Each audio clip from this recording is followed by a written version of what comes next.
Ibiza Beach. I suppose you're all wondering why I'm not there.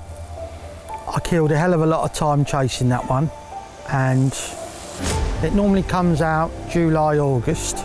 Did it come out in September? I can't remember. Anyway, we'll wind back to August. Really hard keeping the faith at the moment. These carp are just running me ragged. Everything I've seen ended up showing behind the wind. I just can't camp, so we're back on the big baited area. I found her on my biggest baited area, not feeding, and I thought, I ain't seen you here for 3 months. She come into the crack area and she just faced me, and I thought I was hidden half behind a tree, but why would she just suddenly charge? And she come out and half flanked and just powered out of the area. I thought, something's wrong here. Not even like looking at it, I just feeling ledge. Slowly dragging it, lifting it up. Right.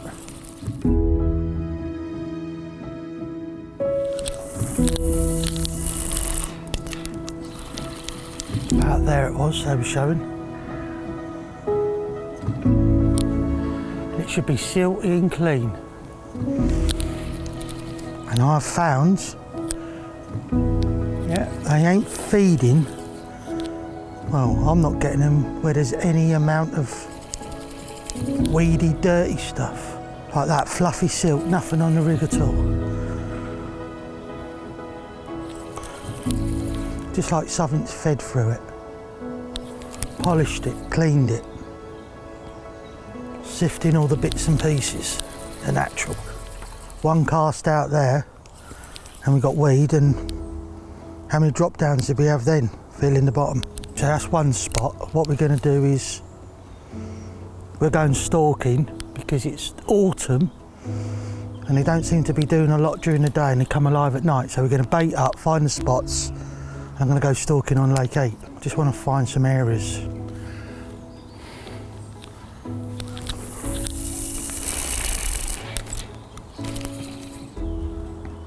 Weed, only slight.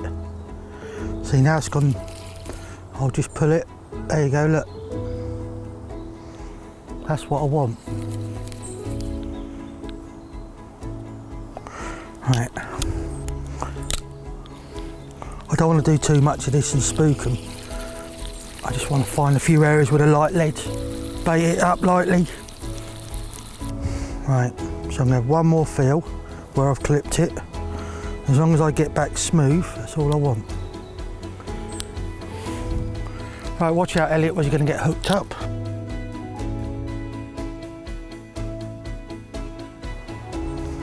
Oh yeah, that's the spot, or the area. Don't fish spots, fish areas. Nice. One more go and that's it. Done too much casting now. Bit of weed there though. I would say I haven't pulled it off the bottom because it's not got a black. It's been probably taken off by a bird. Probably one of the swans. One more go. And Elliot's going to get a size 6 chod claw in his head in a minute.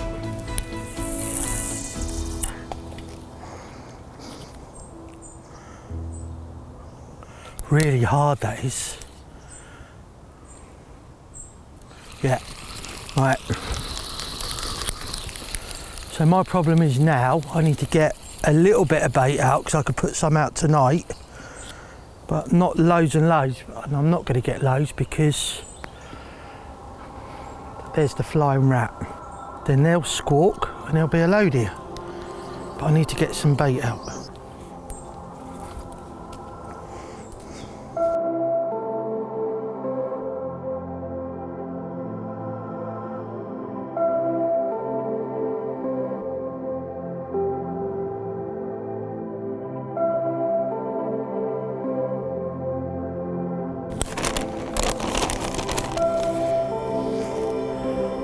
Here he goes, look, he's already here. Right, because it's fairly close in, I can get like good 20 in a go.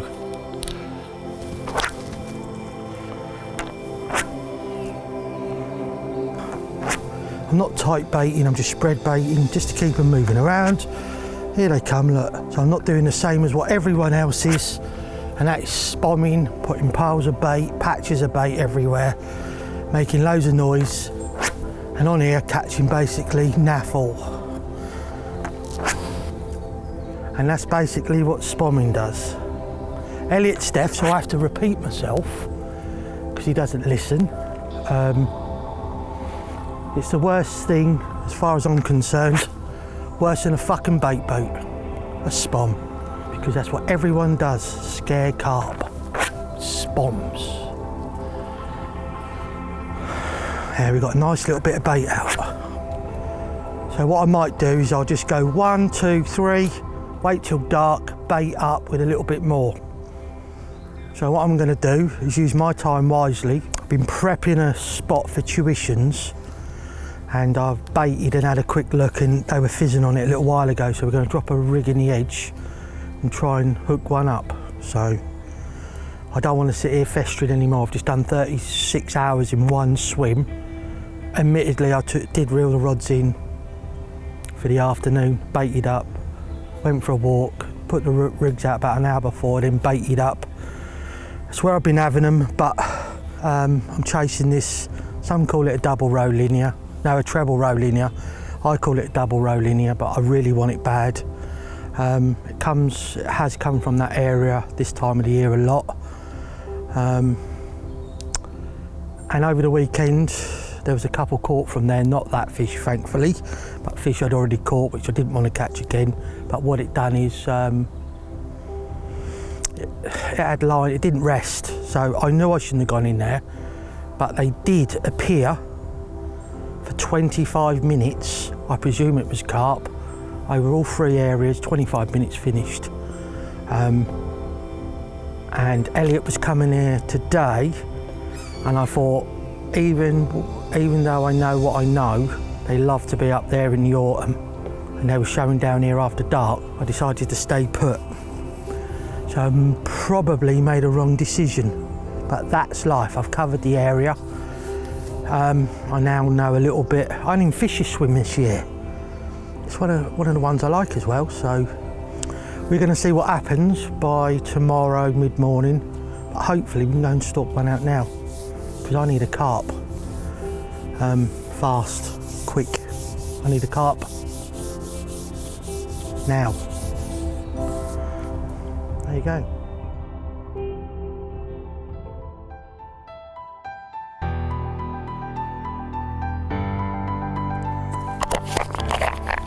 I want to get the rod out fast.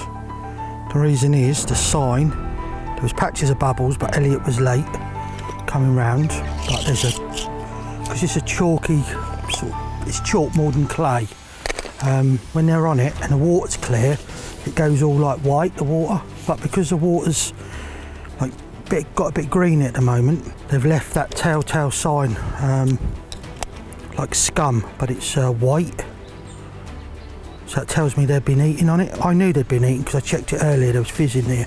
So I'd normally put a bottom bait there, but I'm not 100% sure what the bottom's like. So I'll just put hinge stiff on it.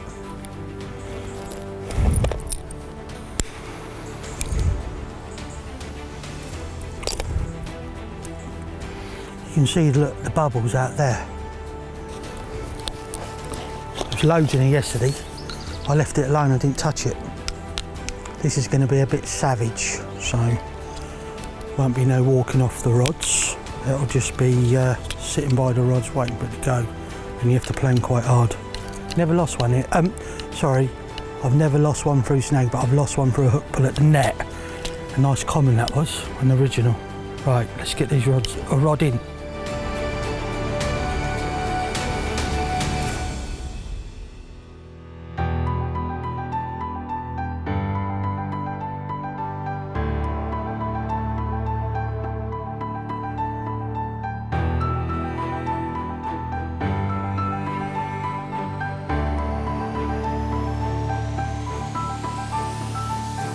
Going to put a few baits in because I'm not sure what's left.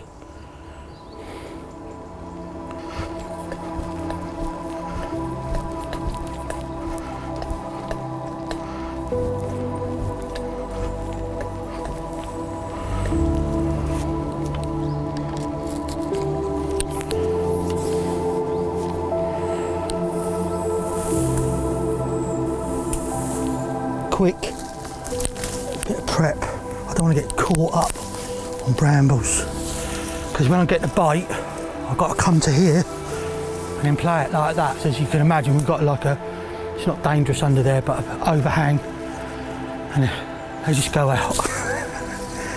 So I've got to make sure everything's in place. Yesterday, I watched them come right in here. I just baited it twice and I haven't fished it. Come on, let's get out of here. We're going to scare them. Just leave it all be.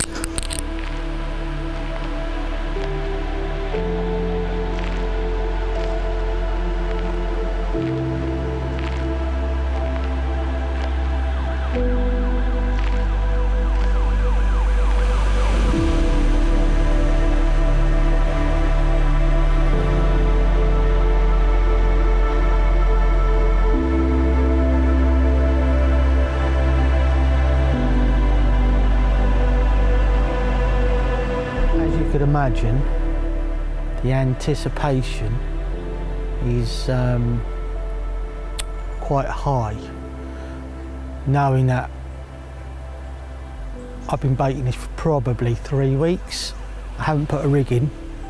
I've watched them here, I watched them fizzing, not on the spot but in the area.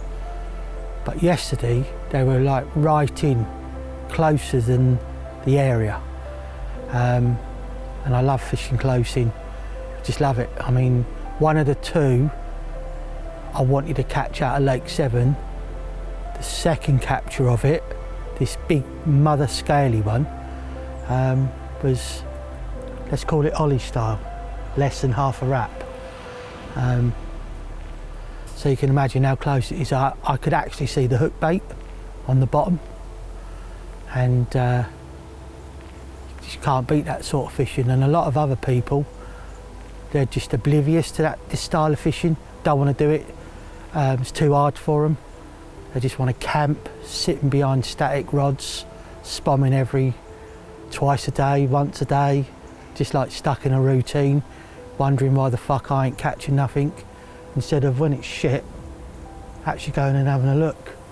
And plus, you can make these places happen by careful observation with a pair of glasses, clarity of water depending, where you can see the bottom. And I clocked the spot. I had a few off of it, originals last year doing the same, but over watching it over a month, I noticed that spot change. It's like now, we know they're here. This is a little place you can only day fish. The sun's beaming in here, it's all lit up. They're craving sun now because we're into first week of October, so we've gotten getting a lot of cold, rain, nights, and when the sun's out like now, hopefully we might see an odd one on the top, but they're just off the side of the wind, and they just come in here as soon as that sun comes over the trees, they're here. And plus it's a safe area, and it's so simple to do. If you walk round a lake, you've got to be walking around a lake at some point. Why can't you have a little look? And you can make something happen instead of hoping something's going to happen.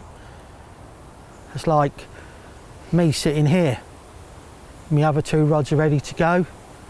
I've already said to Elliot, yeah, I've shown you.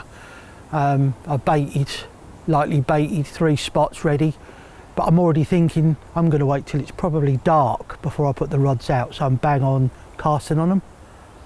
If they don't show, I don't know what I'm going to do, but they might show on here, so I might stay here. I've had enough of camping. I've done 36 hours 2 nights in that swim, so it's time to make something happen. And it'd be nice just to catch one out of here, just so I know they are feeding here properly, because I've got a tuition on Thursday. And I do like to try and get them a bite.